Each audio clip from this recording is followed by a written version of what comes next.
What is going on, everybody? Welcome back to Trading Learning 101. Today we're going to do a book review on How to Beat the Market Makers at Their Own Game by Fausto Pugliese, also the CEO and co-founder of Cyber Trading University. We're going to go over what was in this book, my thoughts on this book, dig into a little bit about the author, take a look at Cyber Trading University, and I also have a fun little story I want to show you guys at the end of this video. I did send the author of this book a private message, and I was a bit let down on what happened when I sent that message. I'm going to show you guys the messages. We have a lot to go over in this video, so let's jump into it. If you're interested in other trading books that I have done reviews on, I will leave a link to that video playlist either above this video or in the video description of this video. I am falling a bit behind on my book reviews. I love reading books and investing, finance, day trading books. I have a lot under my belt, and if you guys want to see more book reviews on the books that I have read, hit that like button and leave comments down below. How to Beat the Market Makers at Their Own Game, Uncovering the Mysteries of Day Trading. I picked this book up on eBay for $50, and it's not that long of a book. The book is only 160 pages long, a very fast read.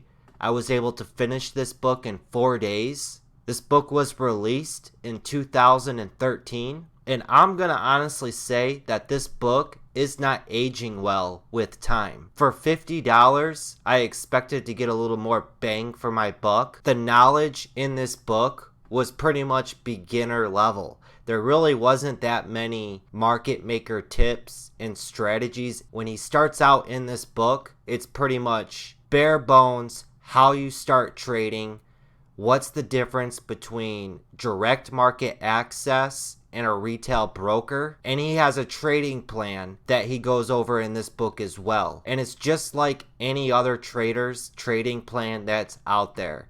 Being disciplined, having patience, trading and finding stocks that you personally like to trade. For an example, stocks under $30, stock has to have volume above 500,000. Rules like that. Very basic rules.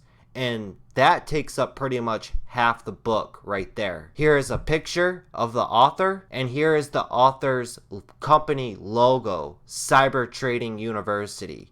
You can type in on Google cybertradinguniversity.com. They also have their own YouTube channel, Instagram channel, and Twitter channel. I'm going to show you guys all of that stuff. And here's a quick little rundown about the author. Fausto was one of the original SOES bandits of the early 1990s and one of the first independent traders to take advantage of the direct access trading technology boom that started in 1987, and he covers that in the book. He acquired a wealth of knowledge from years of hands-on experience and working side by side with some of the most practiced and successful traders in the industry.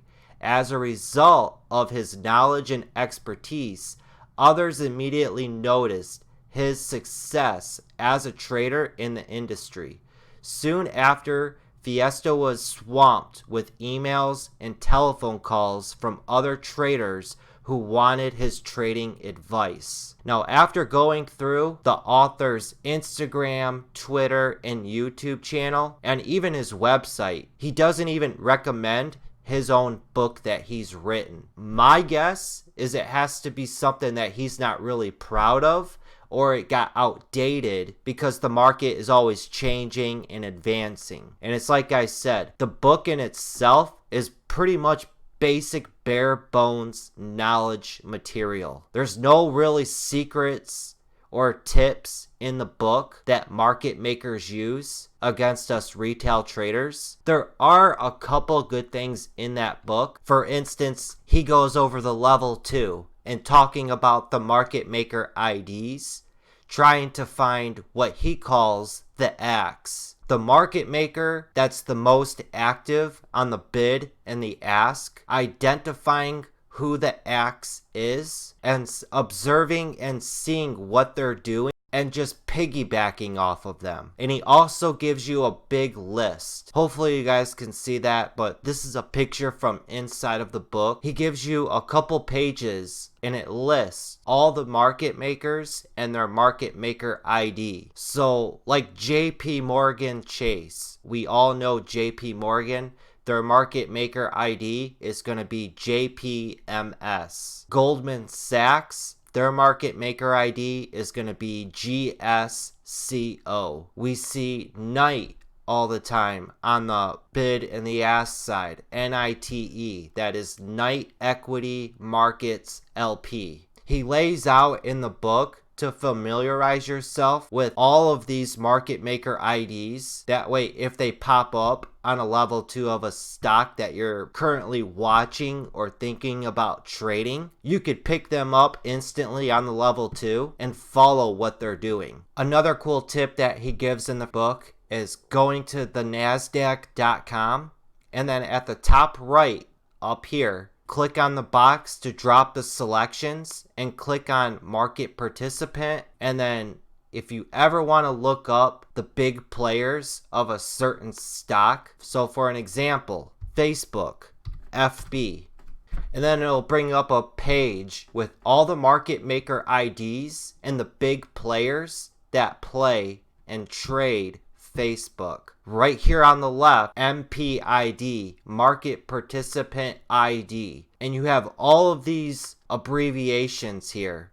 I'm seeing FBCO. So if you see FBCO on the bid side or the ask side, you're going to want to track them as the stock price is moving up and down and see what they're doing. But to me, when I'm reading all of this stuff in the book, this is pretty much already known education because I'm always on YouTube watching videos and learning from other professional traders. If you study enough, you're gonna learn about this stuff. So for me, this was all just basic knowledge that he was just packing into a book. That's about it for the market maker games and strategies that he has in the book. Other than that, it's just basic support and resistance he points out on charts, identifying who the axe is on the bid and the ask and following them, his rules that he likes to go by when selecting stocks and trading stocks. The author of this book has 9 rules that he follows. Rule number 1, trade stocks below $30. Rule number 2, is the stock a brand name stock? Stay away from brand name stock companies like Facebook, Google, Amazon, Tesla, AMD, because that's where all the big professional traders are at, and you don't want to trade against the best, the world's best. That's like going to a boxing match and wanting to fight the champion, Floyd Mayweather, or playing a round of golf against Tiger Woods. You want to stay away from them type of opponents, and he talks about that in this book. Rule number 3, is there tier depth on the level 2? And what he's talking about when you bring up a stock, is there market makers on the level 2? If you're a day trader, sometimes when you pull up a stock, you may just see a couple market maker IDs, both on the bid side and the ask side. The more market makers you have on both the bid side and the ask side, the better. Rule number 4, is the stock's trading volume too low? Rule number 5, is the stock's trading volume too high? You don't want to trade overcrowded stocks. When you trade overcrowded stocks, you have multiple personalities, trading styles, trading methods in that stock when the volume is just way too high, and that just leads to just pure randomness. Rule number 6, what is the spread? As a day trader, you look for a tight spread between the bid and the ask. If you have a big spread, that could be very risky and just could lead to a disaster. Rule number 7 is the stock following the trend. Looking at bigger time frames, identifying the trend, and asking yourself, is the stock currently right now still following the trend? Rule number 8, and this is going back to tier depth with the market makers. You also want to notice if there's prices going down on both the bid and the ask side.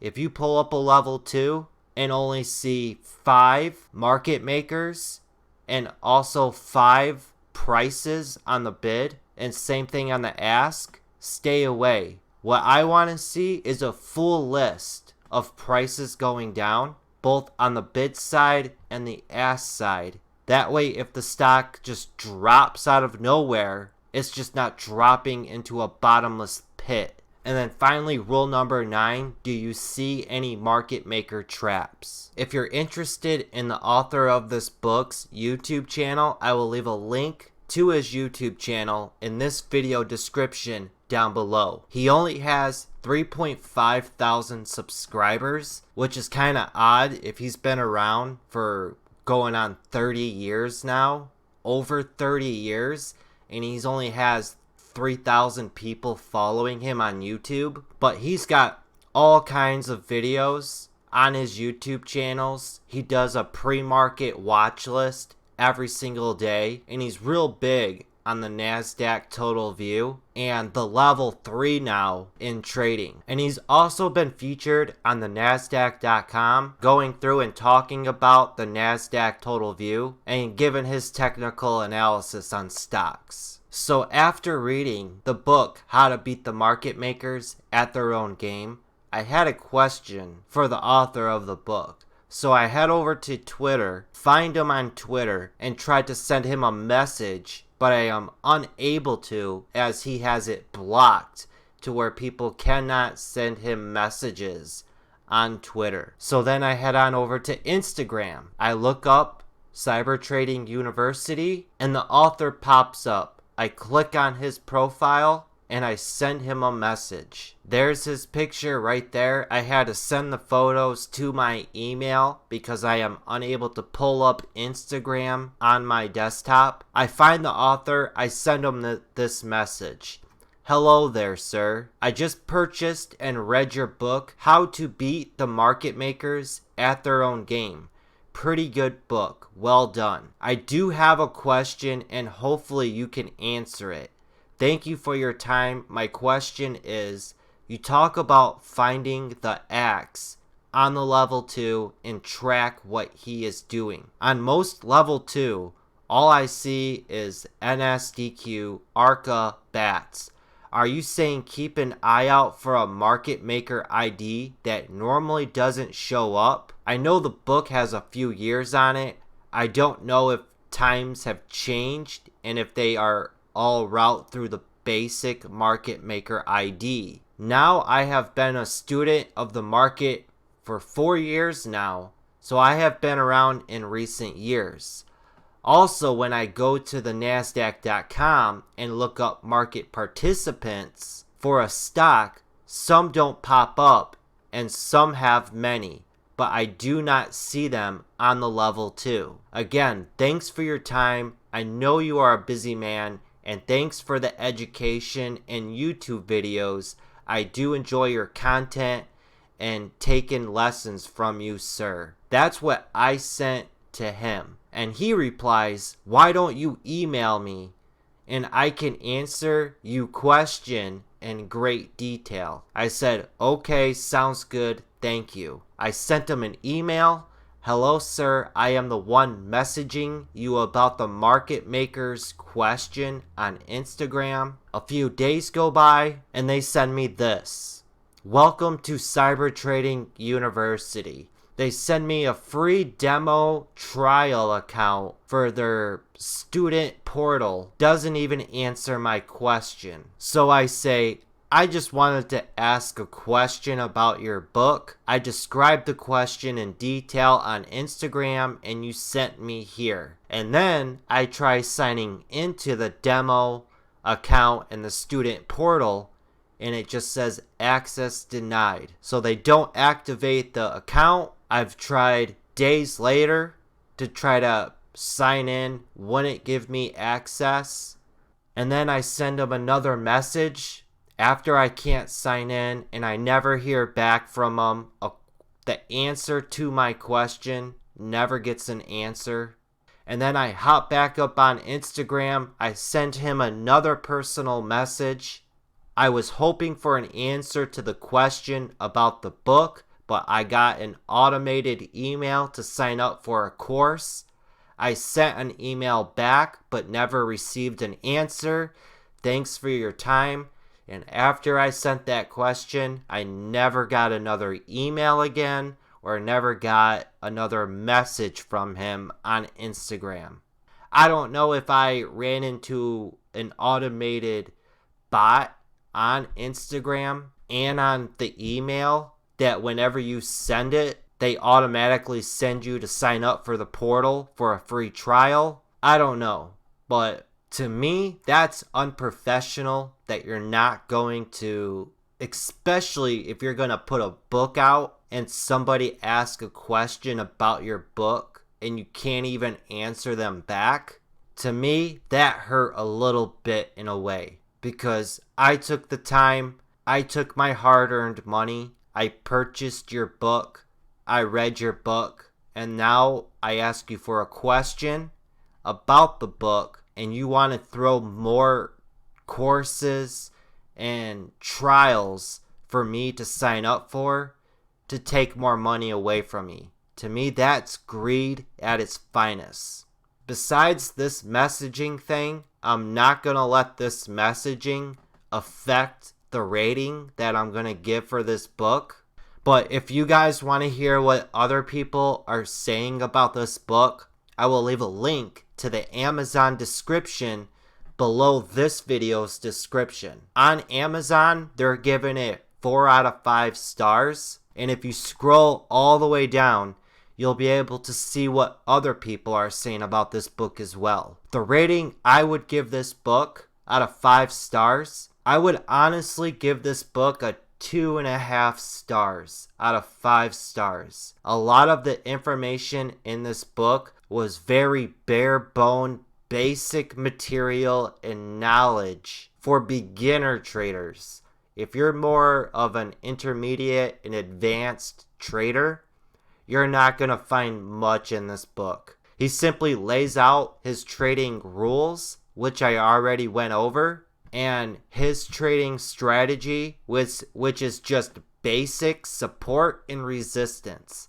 That's it. When the stock comes to a support level, he watches the level 2. He watches and sees what the market maker ID, the axe, the big player is doing at support.